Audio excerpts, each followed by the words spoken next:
Obviously Paris, like yeah. It was a joke that I didn't go to Tokyo. Bunge me. Hello and welcome to the Rowover podcast. This week we're joined by myself, Ben. Phil's back, and this week we're also joined by Toby Lassen, uh, under 23 European bronze medalist, Temple winner, and all-round great guy. Toby, introduce yourself a bit here. Hello, hello. Yes, no, thank you very much for having me on, Phil and Ben. Very good to be on here. Um, we'll crack straight on. So today we're sort of going to be discussing sort of the jump between rowing at school and then moving on to going to an elite program, first of all. So you started off at GMS Boat Club, isn't it? In Yeah, Marlow. yeah. Opposite to you, same at Longridge as well. Started off at GMS in year seven, so that was probably like, I don't know, 2013, something, around 8-ish years. So yeah, around 2013, Mhm. maybe a bit more than that, 2015. Um, but yeah, started at year seven when it was like play singles, everything like that, and then slowly went up to like senior squad at year 11. Then raced at Henley in my first year for in J16 year against one of my against Louis Nares, who I'm currently in a pair with and who's currently at Brookes at the moment. So that's quite fun. Just sort of backtracking a little bit. GMS is like a state school, isn't it? So it's quite unique to have a rowing club at a state school in the UK. Do you know anything about that or how that's happened? Yes, yeah. So um, Great Marlow is obviously a state school, as you said. It's one of the rarer state schools that has a boat club attached to it. Um, it's obviously like Windsor Boys is also a state school. I can't think of many others to be fair. To be fair, Borlase is a state school, but it's a grammar school. Yeah. Um, RGS so is I the think I same think as well. RGS RGS is is the state same. school. Okay, so Um, there is a couple out there, but it's quite rare for it to be like non-grammar as well. mhm. So like Great Marlow's non-grammar. I think it's just because mainly that Steve Redgrave went to Great Marlow back in the day, and there was a boat club there, and he sort of rowed out of Great Marlow, rowed out of Marlow Rowing Club sort of thing, and then the boat club got disbanded after he sort of a bit after he left, and then in 2005, a my head coach back in the day called Fergus Murison, who's still the head coach there now, restarted the boat club and restarted everything alongside Sean Farrelly, who was another person in the mix. And they restarted the boat club, and now it's gone from strength to strength, qualifying boats to Henley, winning Nat Schools medals every now and then, and winning. I think they win, well, at least they medal every single year at Brit Champs, which is pretty good. And they have had England representation and Coop representation, but yeah, it's one of the smaller ones of the not grammar school. It's one of the smaller state schools that does it, but it's got a lot of funding, so the school does support it very well. And you sort of tapped into it a little bit there. So the events and races that you go to now at Brookes are probably quite different from what you've done at GMS. Yeah, So I imagine the same, like obviously in terms of the actual level. So Nat schools, you obviously can't do a university and things like that. But yeah. uh, would you say you'd go to more local races at GMS, or was it still you were aiming for like the bigger top tier events?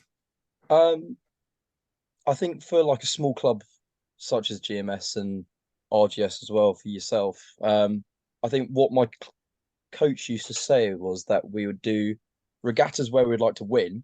So, such as we used to go to Gloucester Head, we used to go to um, Thames Valley Park, Yeah. Reading Head, all that sort of stuff. And that would be like the ones that we want to try and win, try and dominate, try and actually put in a good result. And then that would be like confidence boosts for like the bigger regattas. So the smaller ones would be like where we can pick up the medals, and then the bigger ones like such as Schools Head, the Scullery, National Schools, Brit Champs would be the ones that we actually like see our ranking within the within like the school field and everything like that, see it in the national What circuit. So we what were what were very your favorite races to do? Did you prefer winning, or did you prefer seeing where you stacked up nationally and not doing as well as you hoped? Or um I think obviously doing some smaller regattas is quite nice. It's a bit of a it's not a boost, it's just like this is sort of why we do it, sort of yeah, pot hunting stuff. yeah, But also to like see Nat schools was a bit tough in my year 12 year because we did the time trial and we were the fastest non-qualifiers for the time trial to like go into the AB semis. So like yeah. that sort of not It's qualifying for the AB semis is a it's bit tough. bittersweet. Yeah, Yeah, yeah, that is a bit tough. But you sort of still see where you like stack up and like Marla Regatta, which we still do with Brookes and everything like that. That's all the same. Um, Seeing where we stack up and try to pre-qualify for Henley, all that sort of what would you placing. what would you try and pre-qualify in? Was that the Foley or the So in 2018 we pre-qualified the eight at we pre-qualified the eight at Marlow or Met Regatta, I'm pretty nice, sure. Um, when we were half a length off Rory Cruikshank in the he was racing nice? for Norwich, and we just walked through Hampton. I think that was one of my best experiences with GMS. 2018. So yeah, pre-qualified that and got into the PE that year, and then the following year we were gonna do, or we did the Forley, and then the year after that we were trying to do the Forley as well. So does it? Would you say it just differs, like, because obviously places like St Paul's just have that constant depth of people that they will always just go for the Princess Elizabeth. Whereas, would you say maybe a slightly smaller club, it depends if you prioritize the Foley or the PE? Yeah, yeah. I think the Forley is quite hard at the moment because obviously people can just chump it, like chuck in A, B, C, D boats if they really want Yeah, to, if they've got the depth. But now obviously the PE has gone from school to club as well. That may change a bit more, but certainly with the PE, if you have maybe, well, I we had 10 guys that were in the senior squad that were looking to get in that eight, and that was sort of competitive enough to make a good eight. yeah, It's like the yeah, definitely. fastest a GMS eight has gone. But then once six of those guys had left, there was only really six to do a quad, really, that were in contention. Which made it a bit harder to like try and get an eight out. And then we thought, oh, we'll just go to Sculling and try and do the Forley. And then unfortunately didn't qualify for Nat Schools or Henley that year, unfortunately, just because of the depth and Yeah, the experience we had. It's always something happens. And the it's the skills, way. of course, as well. Lack Yeah, of skill. all that. Yeah. With that in mind as well, like not qualifying for some races, would you say that your perspective, having come to Brookes, has now changed going into races? Like I know we at Brookes often go to races, and if we don't come away with a win, or even in some races, if we don't come away with a 1-2, it's like a bit of a like kick in the Yeah. balls. Like, would you say you get the same sort of kicks from GMS as like, oh, we've qualified as you do now at Brookes with saying we've won? I'd say yes and yes and no. Like saying that we qualified for Henley was quite a big kick. Like it was quite a big thing, especially as I was a J16. Like Mm-hmm. getting into my school's first day that had raced like they'd raced the PE twice the 2 years beforehand, and it just got stronger and stronger. So I was very excited to be in that and race at Henley Royal. Like Yeah, to do that for your school is quite special, especially like at GMS we have a thing where it's like you can only get your school blazer if you qualify and race at Henley. So I've Oh, been only like one of 30 something people to get a GMS blazer, 30, 40 people maybe. There's not that's many of cool. them kicking about. So it's quite special to have that as like a memento. yeah. Yeah, But going back to your question, yeah, I think. Well, I remember my first race with Brookes, which was Met Regatta in 2021, and I remember sitting on the start line of the A final. I was thinking like, why am I in the A final? And I looked across, and there was like four Brookes eights. I was thinking, this is a bit of a different change. Like sitting there, four Brookes eights, UL, Leander, and St Paul's there, and I was like, oh, okay, this is a bit different to what I'm used to. But yeah, I Yeah, just definitely enjoy it. I don't. I'd It's say definitely when I raced for Brookes as well. Like, I definitely felt like the pressure, like having it's almost expected that you do well, so you don't want to yeah, disappoint people. Whereas, again, at a smaller club like at GMS, like there's almost nothing to lose. But yeah, then of course. I've always said you're a very good racer, and I feel like you always rise to the pressure put upon you, and it brings out the best in you, I'd say. Yeah, I'd like to. Thanks, but yeah, I'd like to think so, and I I always like to give it a good race. Like if it's there, and if you're not winning by at least a bit, then you're not winning. But if you're winning by too much, then you can just ease off the pressure. It's a bit harder when you're on telemetry though. Yeah, yeah, Got to try exactly. and keep the seats. It's obviously a constant pressure at Brooks Yeah. with Big talk telemetry and from keeping your seat. big talk from Toby Lassen himself. Yeah, we don't talk about that. Don't talk about that one.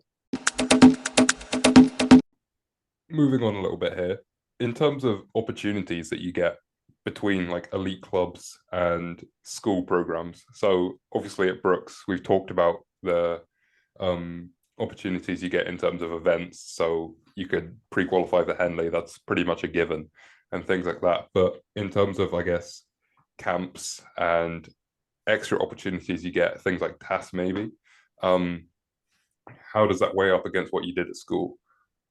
Well, at school, we didn't really do any camps. So my first ever camp was, well, first ever training camp rowing was Wimbledon with Brooks in my first year.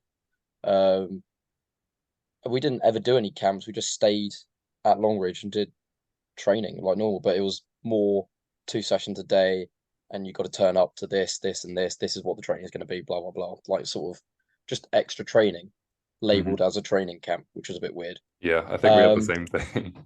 yeah, yeah, I remember but yeah, the the extra stuff, my coach allowed me and got me on to a GB run thing called Diploma in Sporting Excellence, which was run out of GB. It's called yeah, Diploma in Sporting Excellence Dice, and it's like you do two camps a year. You get a little bit of money, and you get two A levels out of it. Well, two equivalent A levels. Yeah, UCAS points is I not. think I in wouldn't say UCAS A levels. points it adds up to like 1B, doesn't it? Yeah, Because I yeah, think it's two Bs. I think it is. I was think it? it's 60 UCAS points, which is Yeah, quite a lot. it was quite a Yeah. nice thing to put on the UCAS for. Because I remember Yeah, doing that was pretty good. I was like, I am done. I am well over. the same. But yeah, that was quite interesting, and I think that boosted my confidence a bit. That like GB didn't also just take anyone for that. They were like, yeah, this guy's maybe got potential, maybe not for juniors as I didn't do anything at juniors, but maybe they were scouting for like under 23 stuff and seeing how they could stack up a bit later on within the seasons. Mhm. And I think But yeah, TAS and what I've got at Brooks is amazing. Like TAS is very big for developing athletes, and now obviously it's been put onto not a 1 year thing. It's now for like you're on TAS until you're not, basically. It's not like a 1 year recycle. It shows that the people that are on TAS this year, like they really actually want them to develop and try and get into the senior team, and like maybe they've seen potential and they want to move them on. But not even just with TAS, like the facilities and everything you got at Brooks is just amazing. Like the coaching, all the all the other stuff there, the gym, the facilities are just amazing. To be fair, anything I could do from when I was at GMS, it was amazing. And I guess that kind of taps into the budget as well. Like, would you say, obviously, Brookes has got a boathouse full of MPackers and a pretty nice gym. Like, how would that weigh up against what GMS had? Yeah. Well, GMS Borlays and RGS all boasted out of Longridge, and um they were basically in a muddy field. If you haven't ever been to Longridge, it's a muddy field with two pontoons, and loads of racks, which Two is not pontoons most of the ideal. time if one hadn't floated away. Yeah, yeah, which is not ideal considering you've got like top of the range Hudsons and everything like that outside and just they're wearing, and it's not that nice. Um, in terms of facilities like a boathouse, they that's pretty bad, but they are actually fixing it and they have just bought land and they are now getting a boathouse opposite Longridge Really? with Borlays and RGS. Come on. Come on I there. hadn't heard So about this.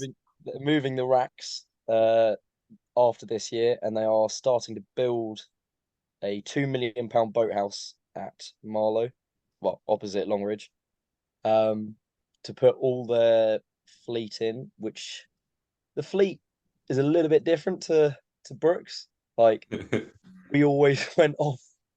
We always. I don't know if anyone's ever seen GMS go down the course, but probably haven't. But they're always in red and black Hudsons. We've got two USP8s, two Hudson USP8s, a USP quad, a Felipe carbon rigged quad, a Cobra quad, and a couple of Hudson doubles slash pairs, which are actually quite nice. And then an SP8 as well. And that's like and an SP quad as well. That's like the bulk. That's the good stuff of our fleet. Like it's all right. It's a lot of money for it, especially for a state school. And they have actually just recently bought telemetry as well. I don't know if they're using it, but they have Whoa. bought telemetry for a quad and an 8. So Well, see if they use that. that'll definitely be a big step in the right direction. Like Oh, it will be. Yeah, it's definitely. what sets Brooks apart from everyone else as well. Like it's just such a valuable thing. Like Yeah, you wouldn't do an erg without the screen, for example. Like yeah, no, of course.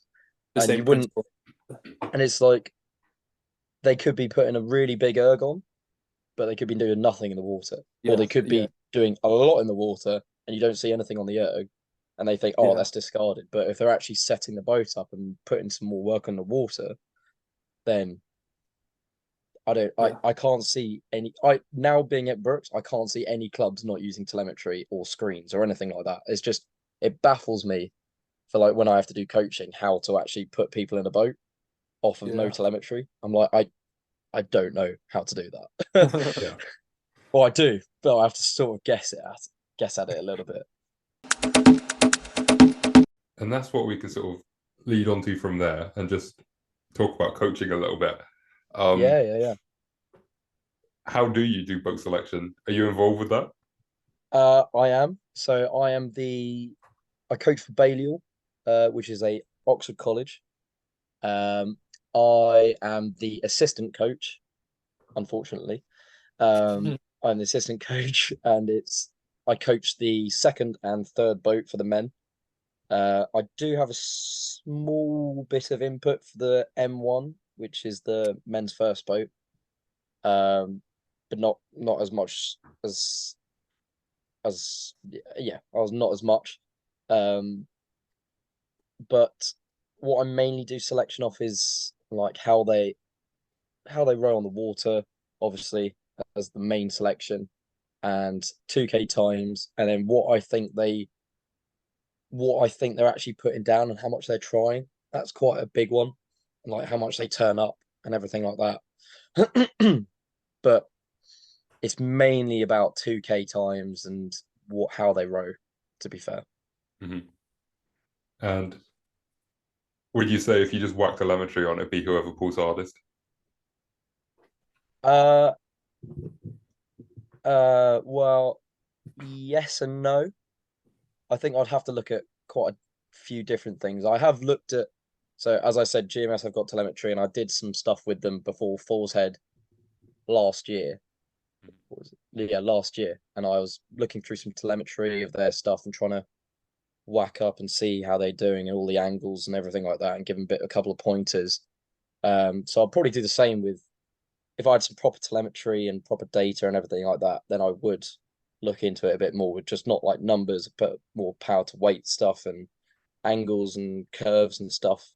This would mainly be for the first boat. I probably wouldn't bother for the second and third, but I don't know.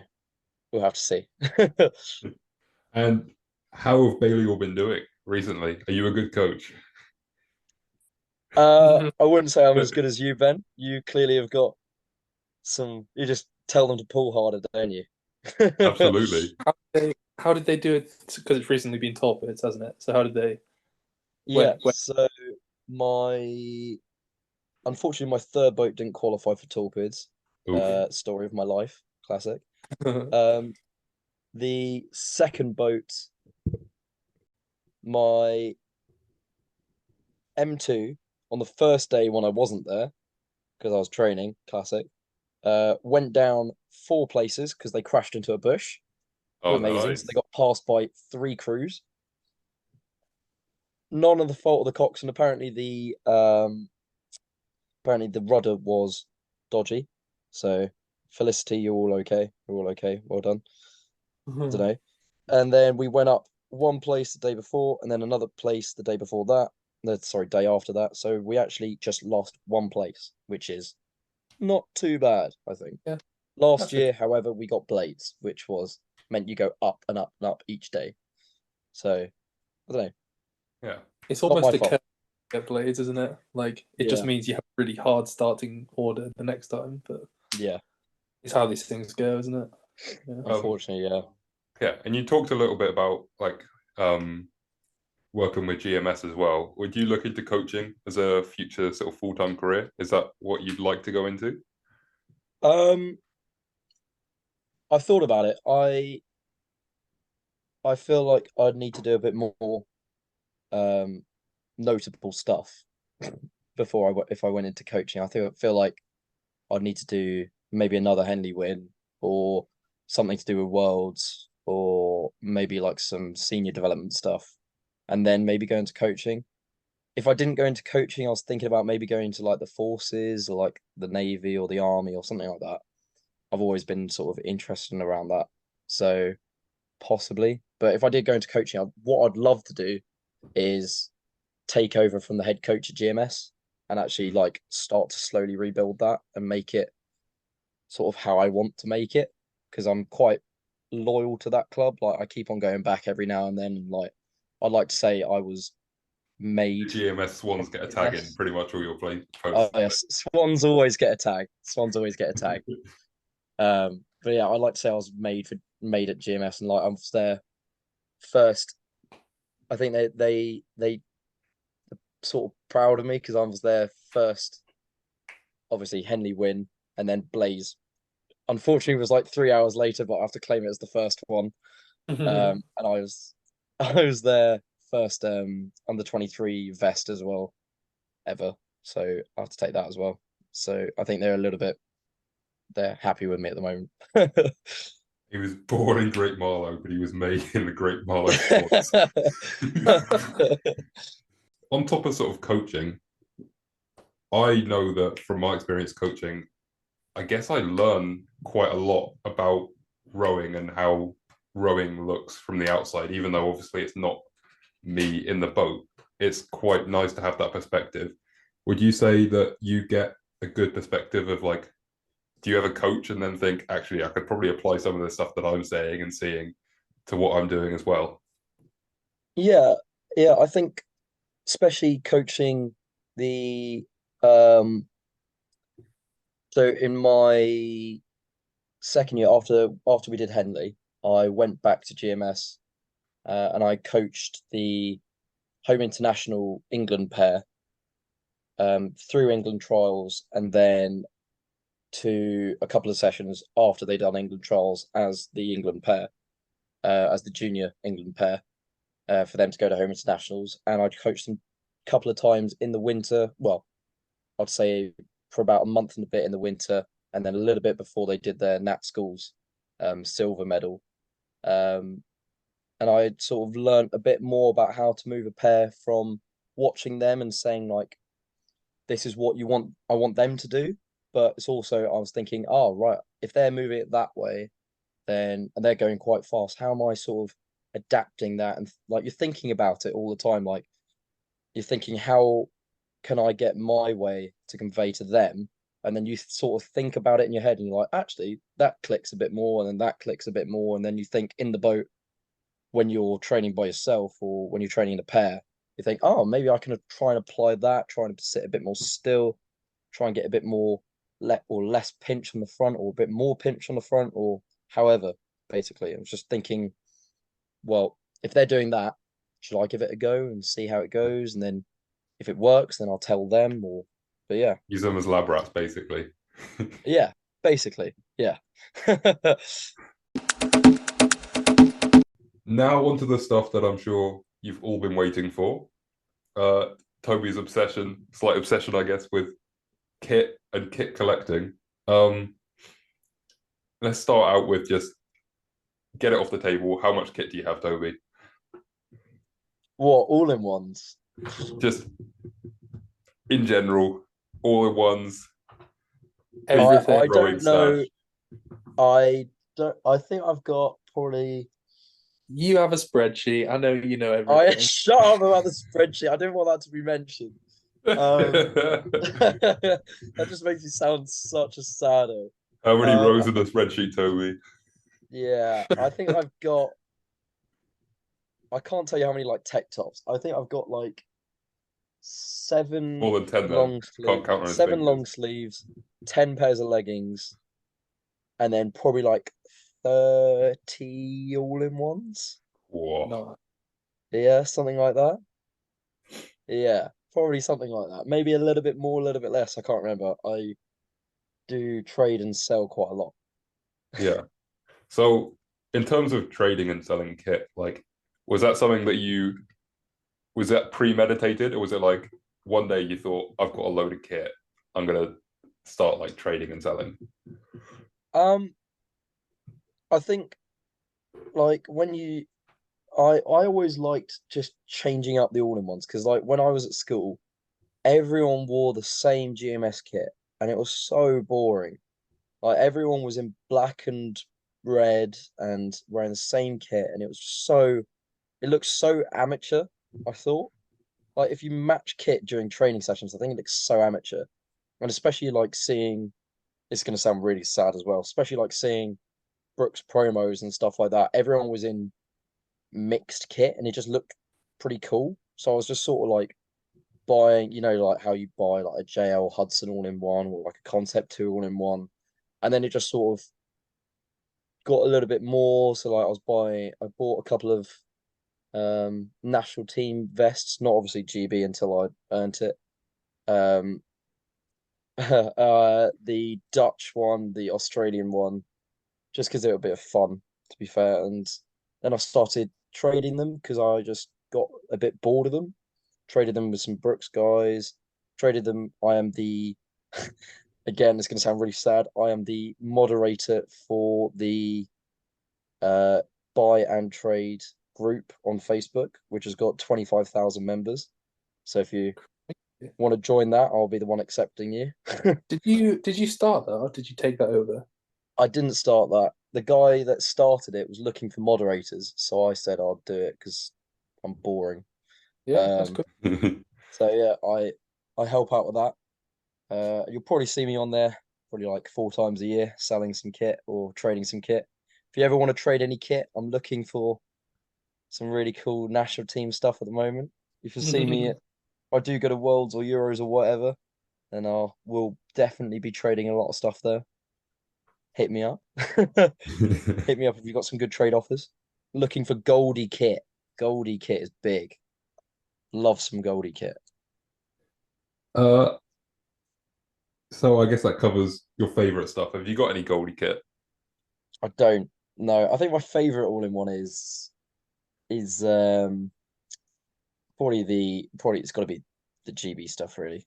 Yeah. It's something I've always wanted to have and like So it's just the blue or the white Mizuno all in one is just the mad stuff. I think they're really cool. That's why I've got them. Um, and would you say collecting and trading kit is a hobby, or would it almost be like a side hustle at this point? Is it a bit of a business? Um, Certainly if you're like running out of money because coaching hasn't paid you, you can like as you well know, um, selling an all-in-one for like probably 60 quid could be pretty good. Like if you're Mm, in a bit of a tight spot. Um, it's just a bit of fun, really. I think what I mean, you're not gonna. It's not like you're gonna have them and you're not gonna wear them. Like I go through all my kit. I have them in separate drawers. Like I do go through all of it and wear all of it. I don't keep stuff that's not ever being used. So it's like I don't not use it. So yeah. and if I do want to trade it, I will trade it because it will be boring. So I do get bored with them. they're an unframed up on the wall, No, not. and you'll never do that. Um, Is if there I anything that you think you'd earn or get that you'd get up on the wall and frame it? yeah, if I won worlds or if I was When close with my European stuff to put one of them up, but I think if I won worlds, then I would frame one of the. I'll try and get everyone's signature that was in the boat Hmm. on the all-in-one and then frame it. Um, I I can was imagine close with the Temple one as well. your school would be keen to maybe get one of your world all in Yeah, ones if you go, and because they'd yeah. definitely I think maybe I'd if I had a polo shirt spare or something like that, I'd definitely sign that and try and give something.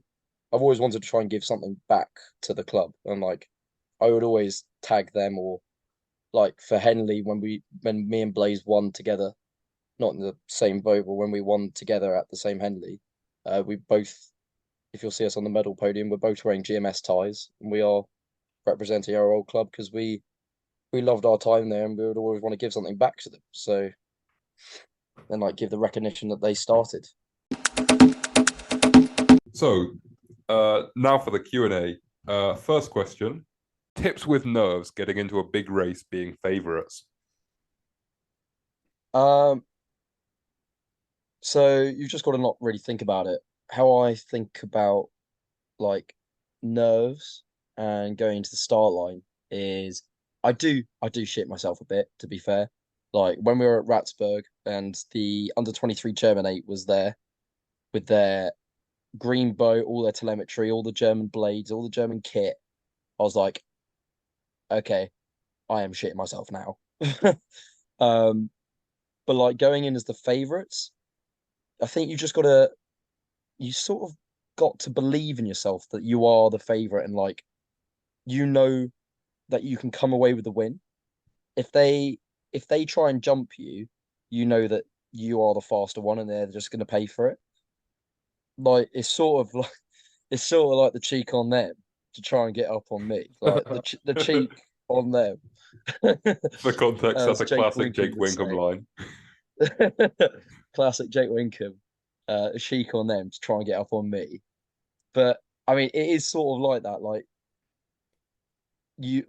anyone would try and jump you and try and scare you. You've just got to believe in yourself. You've got to believe in what your boat's done, and just that you can come out stronger and stronger than the other guys. So it's just about when they blow. To be fair, Bungsley. How do you be strong without being big and heavy? Because Uh you're a lighter guy and yeah, you are up here like pulling good times on the ergs, like pretty decent half hour, like good watts compared to everyone else, but you weigh almost 10 kilos lighter than the average, I'd say. yeah. So how I've always thought about rowing is that like, well, I'm 81 kilos at the moment. I raced last year in the Temple and like Euros at eight as like 79, 78. I've always thought of like I don't I I don't really want to be holding any weight that I don't need to carry. So if I am going to put weight on, I need to increase like my muscle strength and everything like that. So like I didn't really think about doing, as you can probably see, I didn't really think about like doing arm exercises as much, like getting my chest really big or getting my arms really big, because I thought it's just not really much emphasis, because rowing's obviously such a leg dominant sport. And I've That's why also you got thought big about like, legs. it's got massive legs, massive chicken legs. You're Um, lucky. You're lucky. This podcast doesn't have a camera. um, but yeah, like I think I'm quite aerobic, and that's what really sets me up there, um, and gets me where I am at the moment. But yeah, I think I just don't really carry anything that I don't want to take with me. Like, I don't really Yeah. have a lot of fat on me. Um, Your weight basically has to be functional, doesn't it? Like yeah, you want to use everything you can. Like you don't want to be all big and heavy and then just not be able to do anything. yeah, no, of course. Yeah, Especially like when you're going up against guys that are like 90, 96 kilos or something like that, then and you've got to be. I always thought that I've got to be pulling the same ergs as them. I've never thought, oh shit, I'm 10 kilos, 10, 15 kilos lighter than these guys. Like, I never thought I need to pull less because I can get away with it. I've always thought, no, I need to pull the same as them because I'm going for their seats. Like, I'm not going for a seat and thinking, oh yeah, it would be fine. I'll just pull like 6 seconds off them, because I can't, because I need to be better than them to try and actually say, oh, I am lower weight as well. I need to be pulling the same and being like, right, I am the same ergo score as you, but I am like 10 kilos lighter. Try me out. Try and give yeah. me a go. Especially for like GMS as well. That's where it was. And like my coach always used to power to weight R2Ks. And that's what always made me think about like keeping the weight down, keeping my ergo score coming down as well. And that's sort of where it's all started, really. Bungsley. What was your proudest accomplishment at GMS BC? This is from Noah. I think he's a guy from GMS. Yeah. So my proudest accomplishment at GMS was, I think it's got to be racing the PE against Shrewsbury School in J16. However, there is another notable one where I won pairs head for Great Marlow as a J16 in a J18 category, which was quite cool. Won pairs head with Alex Hardy, who was a guy in my 8 that year. But yeah, no, that was quite a notable one. But Henley was the main one for me, I think, for GMS. That was massive and always is massive for school crews. Bungsley. What drives you to the water every day? The Vergemobile. The Vergemobile, the mobile virgin conversion unit. I think what he means is like what wakes you up in the morning to get you down to training. Oh right. Um, um, uh, what? I think like you've always got to like think about summer and think about, so what, like what's next. So especially for me, I'm thinking about trying to push myself to try and get the ladies plate boat for Brookes this year, or failing that, the visitors boat. Um, and then especially with like GB stuff, I'm really trying to think about getting into the world's team, trying to make the world's team, trying to get in the 8 for the worlds, or as wherever I can for that. I'm really just trying to like push the next boundary, and you can only really do that from the months leading up to it, and that's all you've really got to think about. Really, is like, what if I do this session now and I lose by 0.1 of a second? I'm going to be thinking, shit, I should have done that session a couple of months back. Like, you just got to, rowing at this such high level with such little margins, well, should be such little margins. Um, it's just you need to think about months beforehand to actually get to where you need to be. Bungsley. What Olympics is Toby Lassen aiming for? Paris 24? Obviously Paris, like, yeah. I mean, it was a joke that I didn't go to Tokyo.